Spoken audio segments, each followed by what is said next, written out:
Welcome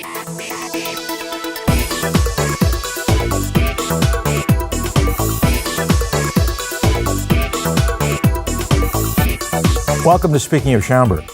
I'm Village President Al Larson. In this episode, we'll hear about winter activities at the Spring Valley Nature Center. Then we'll find out about how Schaumburg handled snowy winter weather. We'll close out the program with a look at some upcoming events with the Schaumburg Jaycees. All of this and more today here on Speaking of Schaumburg.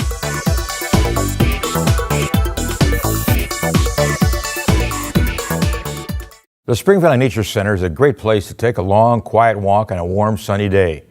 But there's also a lot to do during the winter when the weather turns cold. Here to tell us about Spring Valley in the winter is the Nature Center's manager, Dave Brooks. Well, Dave, welcome to Speaking of Schaumburg. Sure, yeah. Thanks for having me again. What's happening in the valley? Or what will be happening in the valley? Yeah, there's always stuff going on there. Our busiest seasons are fall and spring, but we, as you mentioned, we are open during the winter months, which surprises some folks. But the Nature Center's open throughout the year. The farm, the Heritage Farm, kind of closes down for the winter months. But we certainly do a lot of our school field trips during the winter. Some of the District 54 schools still come out for a winter ecology program. And then we do also offer programs for families and just opportunities for people to get outside during the winter months. Try their hand at snowshoeing. There's family programs on the weekends, things like that. You need snow for snow. Yeah, that's right. So some winters haven't been as conducive to getting people out, but last winter certainly was, and we always have high hopes every year when we get the snowshoes out for folks. So. Do you restrict where they travel with those snowshoes? The nice thing about snowshoeing, because normally when you come to Spring Valley, there's over 3 miles of trails there. We do want people to stay on the pathways. During the winter months, because there's not as much of a likelihood that they're going to do damage to sensitive plants that are growing there, we do allow them to go off trail. And that's part of the adventure and the fun of snowshoeing, is to be able to experience how the snowshoes can kind of keep you afloat in the deeper snow. So I think most people do still stay on the trails, but they do have the opportunity to kind of bushwhack off the trails if they want. How's the wildlife cope with the change in the season? You know, the wildlife is all adapted to our winter weather. So last winter was a harsher winter, both in terms of temperatures and snowfall. So it does challenge them a little bit more, especially things like deer that can certainly move through the snow and find their food all winter long. But it does make finding food a little more challenging. So typically during a hard winter like that, the deer come through the winter with a lower body weight, maybe not quite as healthy, which translates into opportunities for the predators, things like coyotes and things like that. So still have coyotes over there in Spring Valley? Yes, yeah, they're pretty much a part of our local ecology now. They come and go, but we do still see signs of them out there. Is there a resident deer herd still in Spring Valley? Or? Yes, yeah, we've always had. We've had deer there now for many, many years, and we do kind of monitor their numbers. Spring Valley normally holds anywhere between 12 and 15 deer. That fluctuates from year to year. So you've got Spring Valley with the deer herd, and also you got the Fox Run Golf Course too, right? Yes, yeah, that. And there's also, Spring Valley adjoins other greenways. We've got Park St. Clair, which is an open space park to the north of us. And then even the properties around the Village Hall here in the Prairie Center. Now, 10 years ago, we didn't have any chipmunks in Spring Valley. We had 13-line ground squirrels. And now we don't have any 13-line ground squirrels that I can speak of. Yeah, I haven't seen any. A chipmunk population that is marching west, by the way. Yeah, the chipmunk population is booming out there. We see them a lot during the summer. How about great horned owls? Great horned owls, I've been hearing them at dusk every evening around the Merkle cabin. We're pretty sure that they've nested. There's a pair. You can usually tell when a mated pair, male and female, are calling back and forth, because one hoot is a little higher pitched than the other. So yeah, we've had them, and also the screech owls. Is that by the log cabin? Yeah. I'm surprised the screech owls are still here, because the great horned would really, that's part of their menu, isn't it? Yeah, it is. They go after just about anything out there, but the screech owls, they survive by being elusive and staying out of the way of the great horned owls. Yeah. Do you see evidence of owl pellets at all, or?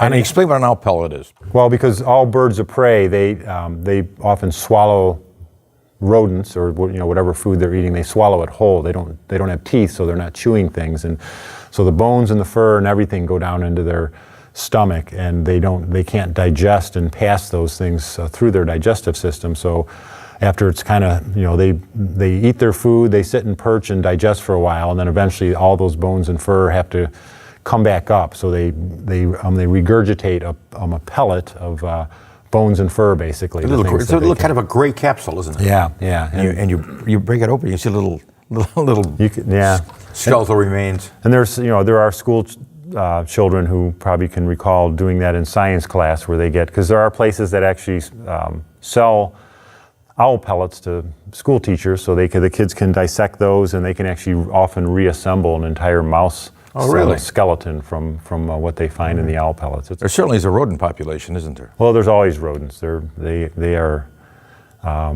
I've heard a fellow colleague in the naturalist world describe a lot of the small rodents, things like rabbits as well as mice, as like nature's popcorn, because everybody eats them. So they're always there. Well, that can be kind of gruesome, I think to some extent. What about you had bullfrogs in Springfield? I not in the wintertime, certainly you can't. Yeah, you're not going to hear them. No, we still have a healthy amphibian population out there in the ponds. If we have a dry summer, that can curtail their numbers as well, because they have to either burrow in the mud or they get eaten by, again, birds, things like herons and egrets coming in. But yeah, there was definitely, we always hear the bullfrogs during the summer months out there. It's kind of interesting, though, isn't it, that with great horned owls, they will take skunks, won't they? Oh yeah, yeah. Because the scent doesn't bother them. They don't.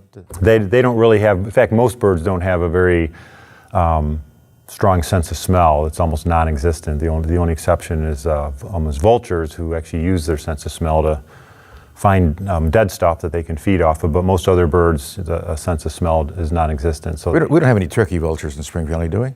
We do see them flying over spring and summer, fall, but we've never seen any signs of them nesting there. Spring Valley now for several years has produced a wall calendar, which features photographs, beautiful photographs of Spring Valley, taken by staff, by volunteers. We have people from the community who come out there. A lot of photographers come out there to take pictures. But these are available. We give them as a recognition award to our volunteers, the ones who put in significant hours, but they are available for the general public to come and purchase as well. So, how much are they? They are $10. So okay. Tell me about some of the programs, the winter programs that you can expect to see at Spring Valley. One in particular I want to highlight, just because it's new. It's a new venture for us, is to offer a winter event. We're offering the Spring Valley Winter Fest on a weekend, January 17th and 18th, from 12 to 3, both those days. It's a free event, and we do hope to get folks out just to experience the winter world. There'll be a lot of activities that'll take place inside the Nature Center, for those who aren't so sure that they want to go snowshoeing or go explore the trails, especially if it ends up being a cold and windy day. There are things that they'll be able to do inside. Some craft activities, games. We'll have refreshments. They can come and just enjoy our new exhibits that we just put. What are the hours over there? The hours of the Nature Center are 9 to 5 every day of the week. So you're there every day of the week, huh? I'm not there every day of the week. Sometimes it feels like it, but we do always have staff there. We do want it to be open and accessible as often as possible. So. Well, Dave, thanks for coming back on the show. It's good to see you. Yeah, you're welcome. How does Schaumburg work to keep the streets clear during the winter? Find out next here on Speaking of Schaumburg.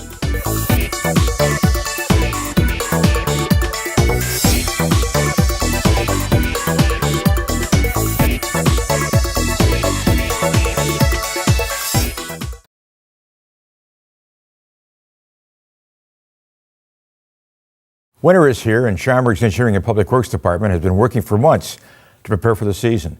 Here to tell us more about snow and ice operations is Director of Engineering and Public Works, David Lowry. Well, welcome to Speaking of Schaumburg, David. Well, thank you, Mayor. Thanks for having me. Now, what do you do as Director of Engineering? I mean, you have engineering, and then you have Public Works over here. How do you know? It's kind of a nice mixed bag for it. We've got the technical side and the operations side. So engineering works a lot with the operations to help them prepare for their capital programs, keeping all the infrastructure, streets and pipes and buildings safe and secure, and for the public and for staff. And then the operations side, they actually maintain and do all the work associated with those utilities and facilities. Well, how many men does it take to do that, or people does it take to do that? And what kind of equipment do you have?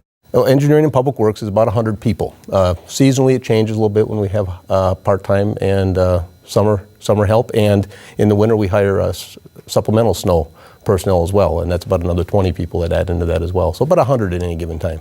Okay. How long have you been doing this? 8 months, a week from today. Okay. All right. Prior to that, I was 23 years in Elgin, so I did this for a long time on the municipal side. Now, there's snow plowing, and there's things you mix with chemicals to melt the snow. And how does that work? And how do you mix you put your chef's hat on, and how do you work that? Well, I'm going to not take any credit for the mixing part of it because that's going to be staff doing that. But we are doing a new product this year within Schaumburg. It's a new liquid product that we're going to blend ourselves. We call it Super Mix. It's 85% brine, 10% beet juice, and 5% calcium chloride. Now, what's brine? Brine is salt water. Okay, all right. Salt water. It's about a 23%. Is there a temperature range that you can only use brine for, or? Salt and brine only generally work to about 12 degrees Fahrenheit. And this product will actually take you down to about a minus 12, minus 15 degree. Okay. But with the calcium chloride added in the beet juice, that actually helps lower the effective temperature. Do you use that on major thoroughfares? Is that? We're going to use it everywhere, anywhere we can. Okay. The Super Mix is used as a pre-wetting first, and that is applying the liquids when it comes off of the truck in the turntable that distributes the salt. It's sprayed onto that salt, so it helps the salt activate and helps it be that much more effective. And then we use it anti-icing, and that's spraying the liquid directly on the pavement prior to an event, and that helps break the bond, so when the plows do get it, it can get down to bare pavement that much quicker. When do you begin your planning for the season, and how do you do that? Well, we actually begin this in October every year. We'll start getting the equipment ready. The fleet personnel start getting the equipment ready. They start cleaning up a lot of that equipment. Sits idle, of course, over the summer months. So they're pulling it all out of storage and making sure everything's up and functional. We start in October. We start training staff. So they start training and recertify if necessary for the various pieces of equipment. We'll use the large plow trucks. We'll use end loaders, bobcats, and then four-wheel drive utility vehicles. But you don't plow courts, do you? We do not plow courts. The village. How does that, hold on, folks. Go ahead. The plowing of the courts is done through a contractor. Plody Construction is our contractor again this year, and they've had it for the last several years, so very familiar. And they will manage the roughly 432 cul-de-sacs that we plow. Now, why do we farm that out, or why do we contract that out? It's a very defined, where the cul-de-sacs are. It's easy to define for a contractor, and it's a cost savings for us because we don't have to have that larger full-time staff and then have to utilize those over the non-winter months as well, too. So it's bringing the contractor in only when needed. You mentioned part-timers, that you hire for the season. Where do you find them, and who are they? We find them all over. We find them in-house. We have occasionally police and fire personnel will sign up for that supplemental effort. IDOT and tollway people and contractors generally. You have to have a CDL, so you have to have a license to be able to drive the larger trucks. And so that kind of limits your pool, but we get a lot of people that come in and work that for us. And typically, how many part-timers do you have? About 20 in any given season. Okay. Is there a turnover at all, or do you get some? The turnover exists every year because we can't guarantee them hours. We don't know when it's going to snow, sure, how much, and we only use them when the full-time staff aren't available. Sure. So we guarantee the full-time staff. That's an efficient way of using material and personnel, isn't it? Because absolutely. Some equipment Plody has that the village doesn't have or doesn't have to have, instead of having sit idle in a garage someplace. Right, and Plody's a roadway contractor, and they have staff and equipment, as you recognize, that just sit idle during the winter months otherwise. Sure. What's your prediction for the coming season? I'm not going to predict. It's dangerous to predict. Last winter was one of the most significant winters the region had seen in quite a while. Depends. I've heard it's going to be just as bad or a very light winter. So you can run the spectrum. Couldn't predict last year. How can they predict next year? Right. I mean, it's. I just want to make sure and staff are prepared and able to address anything that does come our way, and I think we are set. The village responded very well last year. At any given time, we had every other day we had crews out. They didn't have a weekend, I don't think, until March this year, from the time winter started, that they actually did not have to respond. So the guys worked very hard and very, very effectively last year. Now, there's a common complaint that we hear from time to time that plows come and they block my driveway. I'm out there shoveling. I got the driveway clean. The truck comes through, and now I've got 4 feet of snow to dig out again. How do you address that complaint? I think that's always one of the... And there's a technique involved, isn't there? It's an age-old question. I mean, we have to get the snow off of the street, and it's going to end up in your driveway. Generally, during a snow event, we're just going to plow the middle of the streets, keep the middle of the streets clear, and then when the snow's over, we'll come back and push back to the curb. So if you have the luxury of waiting to shovel your driveway until you see that final push, then you're only doing it once.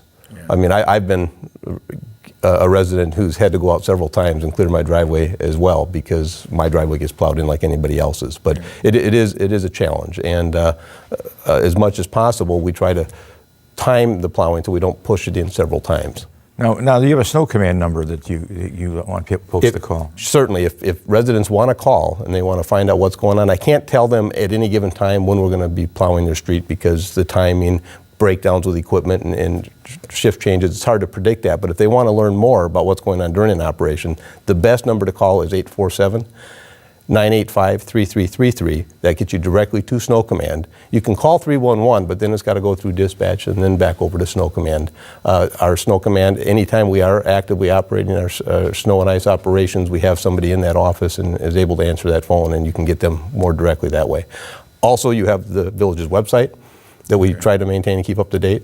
The Facebook page is up to date, and we work with our communication staff to make sure that we're providing that. So you can post questions to Facebook, you can post a question via Twitter, and we will respond that way as well. Now, how do we work with other agencies to make certain that streets are clean? Because there's a lot of roads in Schaumburg that aren't village streets. Oh, that's a great question. That's a great question. We have two other agencies that we primarily work with that have significant roadways within the village. IDOT, as an example, maintains Higgins, Gulf, Barrington Road, Irving Park Road. Those are the primary ones they maintain.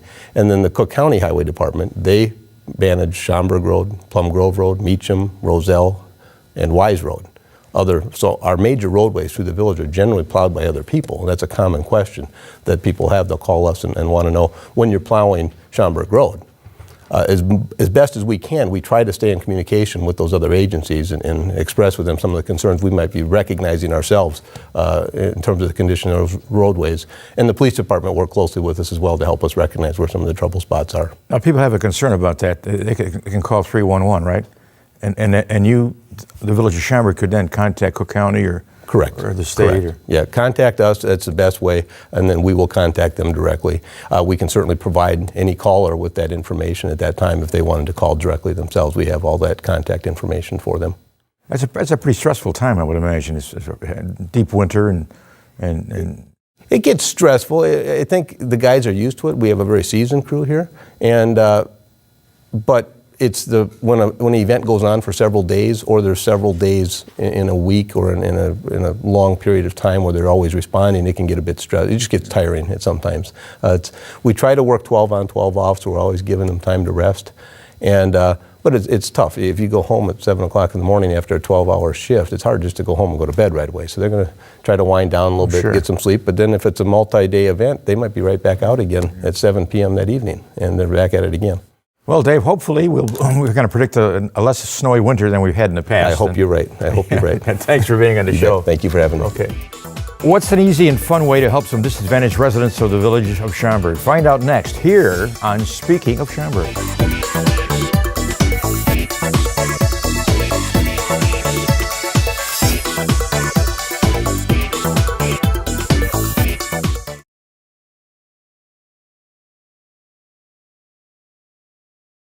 The Schaumburg Jaycees are a leading not-for-profit group that gives back to the community in Schaumburg. Their Wish Tree program has helped hundreds of families during the holidays. Here to tell us about it is Scott Felgenhauer. Welcome to Speaking of Schaumburg, Scott. Well, thank you very much for having me here. It's truly an honor. What is the Wish Tree? Where do you have it? What do you do with it? Well, to start from the beginning, the Schaumburg Junior Chamber, or the Jaycees, is an organization for 18 to 40-year-olds to help build leadership skills through community service. And one of those projects, one of the many projects that we do, is the Wish Tree, which is, we feel that every child should have a smile on their face on Christmas morning. Not all families are capable or able to always provide that. So what we do is we try to get in there and fill that void and make sure that if there is a need, we can fill that need for them.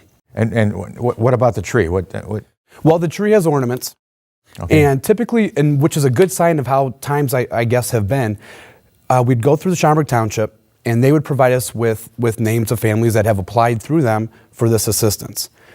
This year, actually, this is the first year in a number of years where they don't have as many families that are in need as we have had in the past. Oh, really? So it's really one of those things where some good's being done out there, things are getting taken care of, and at the same time, not as many families are looking. So what we actually did was we went outside of the township to another organization here in Schaumburg, Wings, and they're going to be providing us with 75 to 80 kids this year that we're going to be able to help them with what they're looking for the holidays. Okay, but you've got it. Okay, so you have a tree, and there's wishes on the tree. Right? There are, correct. And people can come in and they'll select a wish or take one. Take an ornament. Take an ornament. Okay. An ornament. So typically, what we like when we're identifying the needs of these children, we want to find three basic things. We want to find usually an article of clothing, whether it's a jacket, boots, new jeans, socks, whatever the case may be. And then the next one would be an educational item, a book to read, some type of computer application that they can practice their math skills, wherever the case may be. And then, of course, every child likes a toy. So we want to find something that they can have fun and play with and really put a smile on their face. So they take an ornament, and an ornament's got the name of a family on there? Is that correct? It has the name of a child. It will have whether it's a boy or a girl, and then what age, and then their three wishes for what they would like from the holiday. Now, this year, actually, in the past, we've always had local businesses donate their space to us. If it was an open storefront that it wasn't currently being leased, they would donate that to us and we would have it there. Sure. This year, the Prairie Center of the Arts has been gracious enough to partner with us. So we're actually going to be housing it right here up front in the main lobby. There's going to be the tree there. And as they come in, they're going to take the name off and they'll be able to, we're going to record who sent that, who's taken that ornament. And then we're going to have information on when to bring the gifts back. And then that way we can make sure we get everything out on a timely fashion prior to the actual holiday. Who supplies the gifts? People in the community. Okay. And they've been very, very great to partner with in regards to, whether it's somebody that's coming in to see a show here, or we'll put an ad in the paper as well that we're offering this. Family members, schools, businesses will come in and they may take 10, 15 of the names themselves just because they want to also be able to give such back. Now, Wings is a great organization to partner with. It definitely is. And so we were fortunate enough to be able to include them this year because of the fact that the township actually didn't have as many names. So the more people we can help out, the better for everyone. Okay. So what now that they have the ornament and now that they've got the toys, the educational material, and whatever, how does this get into the hands of the family? Sure. So once they bring it back into us, as part of our organization and what we're doing, we will schedule a time to have it dropped off to the individual families themselves. Okay. Well, we want to make sure that they're able to present it to the kids in whatever fashion they wish to do that. Sure. So we want to get to them usually about a week in advance, and then that way they can have it be, if they want to send it off to have it delivered again from Santa, or if they want to, give it to them themselves, they have the ability to do that. It's been a very popular We've been doing program. This now for probably 30 years. Yeah. The Jaycees started in 1966, so the summer after next, we're having our 50th anniversary, and we're actually looking to have a big celebration for that too, just because there's been so many people. You've been involved in the Jaycees in the past. One of my other neighbors, Frank Kozak, who's a trustee for us, I think he was the 7th president. We've had a long history in the area, and so we want to make sure that we're celebrating that. What we do, it's for the community. I've lived in Schaumburg since 1980. I love where I've grown up. I want to have the ability to give back, and this is a very simple way to be able to do that. Where'd you go to school in Schaumburg? I went to Hoover, and then I went to Adams, and I went to Schaumburg. Okay, so you were a Saxon. I was a Saxon, yes. Okay, all right. Still am. You're always kind of a Saxon in heart. Yeah. How long have you been involved with the Jaycees? I started in 2004. I was the president in 2007. Okay. And then this year and next year, I'm our treasurer. So I'm our current treasurer. But it's, when I was a child, my dad was in the Jaycees when we lived in Southern Illinois. And so I always knew about it. And as I got older, and we've always had a booth at Septemberfest. And about 2-3 years in a row, I'd walk past the booth, and I was like, I remember the Jaycees. They used to do great things. And finally, one year, I was like, you know what? It's time. I need to sit down with them and have a conversation. Sure. So it was a pretty easy sell to bring me in. Sure. Just because of the fact that I really do appreciate having the ability to do something like this. And it's one of those things that we find a bunch of different people that want to do this. Whether you're somebody such as myself that you're just naturally wanting to give back. Okay, so now you have Wish Tree program. Yes. What other programs did the Jaycees have? Well, this past weekend we delivered our Thanksgiving food baskets. Same thing through the township. We received names of families that we can provide for. So we did 8 families. We bought last week, and then on Saturday we delivered those food baskets, so they'll have them for Thanksgiving. We actually try to buy more than just the day. We try to get a whole week worth of food. So we'll do that. And then along with Wish Tree and delivering gifts, we also will take on 10 families for food baskets for Christmas as well. Okay. So we'll do that. We have tree lightings coming up here end of this week. So we like to provide for labor for that. Santa Claus. Santa Claus does come in, Yeah. partners up with the fire department, and Sure. he gets a nice escort into here. And if I'm correct, I believe you lead us in a little bit of singing and song. I've got some talented people who are going to drown me out, which is good. Well, which it's who you surround yourself with. Yeah, that's true. That's very true. So we have that, and then immediately following that is when Wish Tree kicks off here. So people will be able to get ornaments as of this weekend. Who can they call?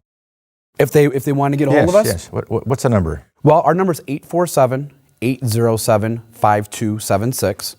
Okay. We can find us at the SchaumburgJaycees.org website, as well as SchaumburgJaycees1966@gmail.com. Okay. So there's a number of ways to get a hold of us. Okay, good. If they want to join? If they want to join, reach out to any one of us. The second Monday of every month at Pilot Pete's at Schaumburg Airport, starting at 7:30, we have our general meeting. That's where you can find out what upcoming events are coming that month, as well as more information about the Jaycees in general, what we do on an annual basis. And it's just really, what's nice about what we're offering is you can give back, but yet we have so much fun doing it. And the more people we have, the more fun it is. That's great. So we definitely appreciate How many any fun-loving assistance. Jaycees are in the chapter? Right now, we're just shy of 40. We're at 38. Oh, that's good. That's so great. It's growing. we've been having quite a bit of growth the last year or two. That's great. But the more people we have, the more projects we can take on, the more we can give back. Hey, thanks for being on the show. Thank you very much. I appreciate it. That'll do it for this episode of Speaking of Schaumburg. Join us again next month for an all-new episode. Until then, I'll see you around town.